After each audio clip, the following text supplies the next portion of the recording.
नमस्कार, ये आकाशवाणी चंडीगढ़ है। अब आप प्रतीका से प्रादेशिक समाचार सुनिए।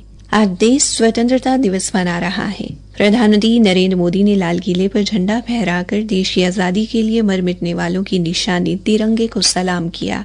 श्री मोदी ने लाल किले की प्राचीर से देश को संबोधित करते हुए कहा कि भारत न्यूक्लियर ब्लैकमेल नहीं सहेगा। उन्होंने कहा कि भारतीय सेना अपने हिसाब से दुश्मन के किसी भी दुस्साहस का मुंहतोड़ जवाब देगी। भारत ने तय कर लिया है कि न्यूक्लियर की धमकियों को अब हम सहने वाले नहीं हैं। न्यूक्लियर ब्लैकमेल लंबे अरसे से चलाया, अब ब्लैकमेल नहीं सहा जाएगा। आगे भी अगर दुश्मनों ने ये कोशिश जारी रखी, हमारी सेना तय करेगी। सेना की शर्तों पर, सेना जो समय निर्धारित करे उस समय पर, सेना जो तौर तरीके तय करे उस तौर तरीके से, सेना जो लक्ष्य तय करे उस लक्ष्य को अब हम अमल में ला करके रहने वाले हैं। प्रधानमंत्री ने कहा कि आज लाल किले की प्राचीर से उन्हें ऑपरेशन सिंदूर के उन वीर जाबाजों को सलाम करने का अवसर मिला है जिन्होंने दुश्मनों को उनकी कल्पना से परे सजा दी। प्रधानमंत्री ने कहा कि आतंकवादियों ने सीमा पार से आकर पहलगाम में कत्लेआम किया और धर्म पूजकर लोगों की हत्या की।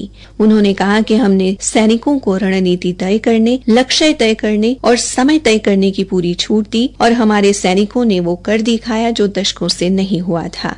उन्होंने आतंकवाद के अड्डों को मिट्टी में मिला दिया। श्री मोदी ने कहा कि पाकिस्तान की नींद उड़ी हुई है। प्रधानमंत्री ने कहा कि भारत ने तय कर दिया है कि खून और पानी एक साथ नहीं बहेंगे। भारत ने तय कर लिया है खून और पानी एक साथ नहीं बहेंगे। अब देशवासियों को भली भांति पता चला है कि सिंधु का समझौता कितना अन्यायपूर्ण है, कितना एक तरफा है।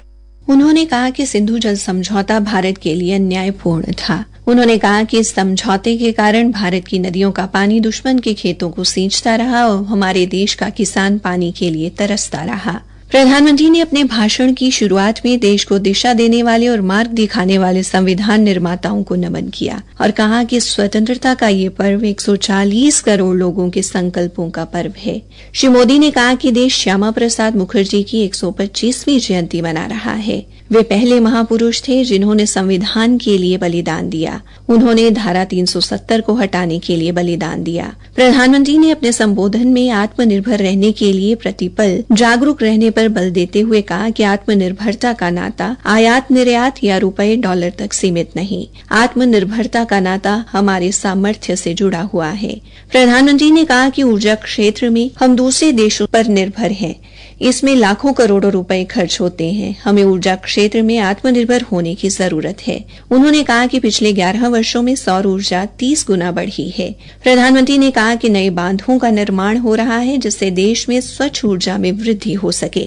उन्होंने कहा कि इसके लिए देश में मिशन हरित हाइड्रोजन पर हजारों करोड़ों रुपए निवेश किए जा रहे हैं। प्रधानमंत्री ने कहा कि परमाणु ऊर्जा में वृद्धि के लिए 10 नए रिएक्टर काम कर रहे हैं। उन्होंने कहा कि 2047 तक परमाणु ऊर्जा में 10 गुना वृद्धि की जाएगी।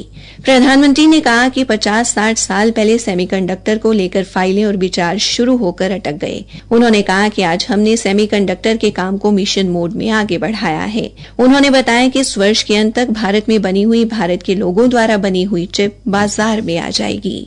हरियाणा के मुख्यमंत्री नायब सिंह ने आज रोहतक में आयोजित राज्य स्तरीय स्वतंत्रता दिवस समारोह में ध्वजारोहण कर सभी ज्ञात अज्ञात शहीदों, आजादी के परवानों और वीर सपूतों को सलाम किया। मुख्यमंत्री ने कहा, आज पूरा देश 79वां स्वतंत्रता दिवस धूमधाम से मना रहा है। मैं आपको इस राष्ट्रीय पर्व की हार्दिक बधाई देता हूँ। दिन रात देश की सीमाओं की रक्षा करने वाले जवानों को मैं विशेष रूप से स्वतंत्रता दिवस की बधाई देता हूँ। मैं आजादी के लिए मर मिटने वाले ज्ञात अज्ञात शहीदों को भावभीनी श्रद्धांजलि अर्पित करता हूँ। साथ ही महान स्वतंत्रता सेनानियों के प्रति गहन कृतज्ञता व्यक्त करता हूँ। आजादी का यह पर्व जन जन का पर्व है, हर मन का पर्व है। इसी के साथ ये समाचार बुलेटिन समाप्त हुआ।